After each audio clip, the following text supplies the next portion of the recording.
ಇತಿಹಾಸ ಪ್ರಸಿದ್ಧ ಕಟೀಲು ದುರ್ಗಾ ಪರಮೇಶ್ವರಿ ದೇವಸ್ಥಾನದಲ್ಲಿ ನವರಾತ್ರಿ ಸಂಭ್ರಮ 10 ದಿನಗಳ ಕಾಲ ನಡೆಯಲಿದೆ ಎಂದು ಕಟೀಲು ಹರಿನಾರಾಯಣ ಅಸ್ರಣ್ಣ ನ್ಯೂಸ್ ಟೈಮ್ ಕನ್ನಡಕ್ಕೆ ತಿಳಿಸಿದರು.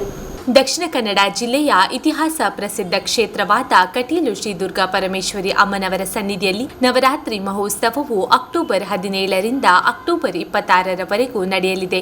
ದೇಶ ವಿದೇಶದಿಂದ ಸಾವಿರಾರು ಭಕ್ತರು ಭೇಟಿ ನೀಡಿ ತಾಯಿಯ ದರ್ಶನ ಪಡೆಯುತ್ತಾರೆ. ಪ್ರತಿನಿತ್ಯ ದೇವಿಗೆ ವಿವಿಧ ಅಲಂಕಾರ ಮಾಡಿ ಪೂಜಿಸಲಾಗುತ್ತದೆ.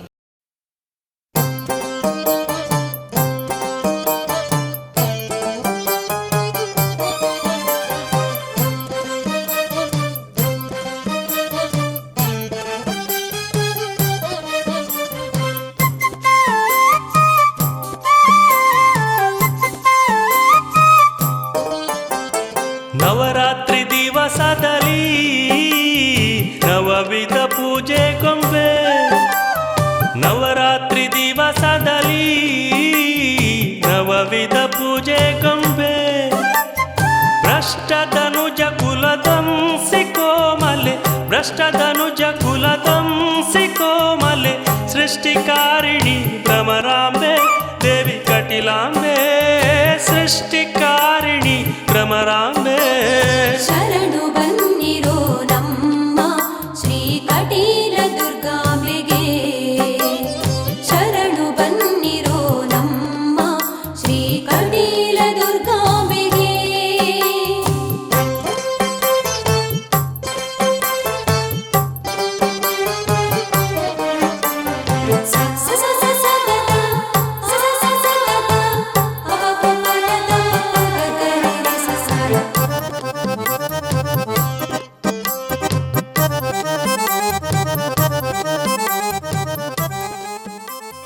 ನವರಾತ್ರಿ ಉತ್ಸವದ ಭಾಗವಾಗಿ ಪ್ರತಿದಿನ ರಂಗಪೂಜೆ, ಚಂಡಿಕಾ ಹೋಮ, ಸುಹಾಸಿನಿ ಪೂಜೆ, ವಿವಿಧ ಧಾರ್ಮಿಕ ಕಾರ್ಯಕ್ರಮಗಳು ಶ್ರೀ ಕ್ಷೇತ್ರದಲ್ಲಿ ನಡೆಯಲಿದೆ.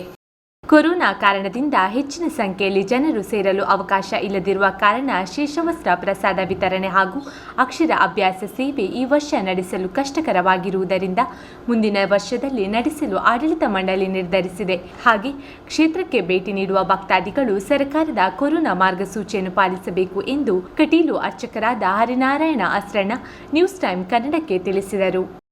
ಭಾರತದಾದ್ಯಂತ ನಡೆಯತಕ್ಕಂತಹ ಉತ್ಸವಗಳಲ್ಲಿ ಶರನ್ನವರಾತ್ರಿ ಒಂದು. ಇದರಲ್ಲಿ ವಿಶೇಷವಾಗಿ ದುರ್ಗಾ ದೇವಸ್ಥಾನಗಳಲ್ಲಿ ಅತ್ಯಂತ ವಿಜೃಂಭಣೆಯಿಂದ ಈ ಉತ್ಸವವನ್ನು ಆಚರಿಸಲಾಗ್ತದೆ. ಅದೇ ರೀತಿ ಕಟೀಲಿನಲ್ಲಿಯೂ ಈ ನವರಾತ್ರಿಯನ್ನು ಪ್ರತಿ ವರ್ಷವೂ ಅತ್ಯಂತ ವಿಜೃಂಭಣೆಯಿಂದ ಆಚರಿಸುವಂತಹ ಕ್ರಮ ಇದೆ. ಪ್ರತಿದಿನ ರಾತ್ರಿಯ ಹೊತ್ತು ದೇವರಿಗೆ 7 ಗಂಟೆಗೆ ಒಂದು ವಿಶೇಷವಾದಂತಹ ನವರಾತ್ರಿ ಪ್ರಯುಕ್ತದ ರಂಗಪೂಜೆ ನಡೆಯುತ್ತದೆ. ಅದೇ ರೀತಿಯಾಗಿ ಪ್ರತಿದಿನವೂ ಭಕ್ತಾದಿಗಳ ಚಂಡಿಕಾ ಹೋಮ ಸೇವೆಗಳು ನಡೆಯುತ್ತದೆ. ಲಲಿತಾ ಪಂಚಮಿಯ ದಿನ ದೇವಸ್ಥಾನದಿಂದಲೇ ಚಂಡಿಕಾ ಹೋಮ ನಡೆಯುತ್ತದೆ. ಇದಕ್ಕೆ ಭಕ್ತಾದಿಗಳು ಸಹಕಾರ ನೀಡುತ್ತಾರೆ. ಇದರೊಂದಿಗೆ ಅದೇ ದಿನ ರಾತ್ರಿ ಸುಹಾಸಿನಿ ಮತ್ತು ಕನ್ನಿಕಾದಾನದ ಒಂದು ಸಂಕಲ್ಪದಲ್ಲಿ ದೇವರಿಗೆ ಶೇಷವಸ್ತ್ರವನ್ನು ಪ್ರಸಾದ ರೂಪದಲ್ಲಿ ಕೊಡತಕ್ಕಂತಹ ಕ್ರಮ ಬಹಳ ಹಿಂದಿನಿಂದ ನಡ್ಕೊಂಡು ಬಂದದ್ದು. ಅದೇ ರೀತಿಯಾಗಿ ಕೊನೆಯ ದಿವಸ ಮಹಾನವಮಿ ಪ್ರಯುಕ್ತ ದೇವರಿಗೆ ಮಹಾರಂಗಪೂಜೆ ಸುಮಾರು 2.5 ಗಂಟೆ ಹೊತ್ತು 800 ಆರತಿಗಳುಳ್ಳಂತಹ ಮಹಾರಂಗಪೂಜೆ ಸೇವೆ ಅತ್ಯಂತ ವಿಜೃಂಭಣೆಯಿಂದ ನಡೆಯುತ್ತದೆ. ಈ ಸಂದರ್ಭದಲ್ಲಿ ಕಟೀಲು, ಆಮೇಲೆ ಕೊಡತ್ತೂರು, ಎಕ್ಕಾರು ಈ 3 ಊರುಗಳಿಂದ ಹುಲಿ, ಸಿಂಹ ಇತ್ಯಾದಿ ಹಲವು ವೇಷಗಳ ಮೆರವಣಿಗೆ ಬರತಕ್ಕಂತಹದ್ದು ಇಲ್ಲಿಯ ಸಂಪ್ರದಾಯ ಆಗಿದೆ. ಹೀಗೆ 10 ಹಲವು ವಿಶೇಷಗಳಿಂದ ನಡೆಯತಕ್ಕಂತಹ ನವರಾತ್ರಿ ಉತ್ಸವ ಆದರೂ ಈ ವರ್ಷ ಈ ಕೊರೋನಾ ಹಾವಳಿಯಿಂದ ಅದನ್ನು ನಾವು ಸಂಕ್ಷಿಪ್ತಗೊಳಿಸಿದ್ದೇವೆ. ಲಲಿತಾ ಪಂಚಮಿಯ ದಿವಸ ದೇವರಿಗೆ ಸಮರ್ಪಣೆ ಮಾಡಿದಂತಹ ಶೇಷವಸ್ತ್ರವನ್ನು 2 ತುಂಡನ್ನಾಗಿ ಮಾಡಿ ರವಕೆ ಕಣ ಎನ್ನುವಂತಹ ಸಂಕಲ್ಪದಲ್ಲಿ ಸುವಾಸಿನಿ ಪೂಜೆ ಮತ್ತು ಕನ್ನಿಕಾ ಪೂಜೆ ಎನ್ನುವಂತಹ ಸಂಕಲ್ಪದಲ್ಲಿ ಎಲ್ಲ ಭಕ್ತಾದಿಗಳಿಗೂ ಕೊಡತಕ್ಕಂತಹದ್ದು ಕಟೀಲಿನ ಸಂಪ್ರದಾಯ. ಆದರೆ ಈ ವರ್ಷ ಕೊರೋನಾ ಬಂದದರಿಂದ ಅದು ಊಟದ ಸಮಯದಲ್ಲೇ ಕೊಡತಕ್ಕಂತಹ ಒಂದು ಸಂಪ್ರದಾಯವೂ ಇರುವುದರಿಂದ ಅದನ್ನು ನೆರವೇರಿಸಲಿಕ್ಕೆ ಸಾಧ್ಯ ಇಲ್ಲ.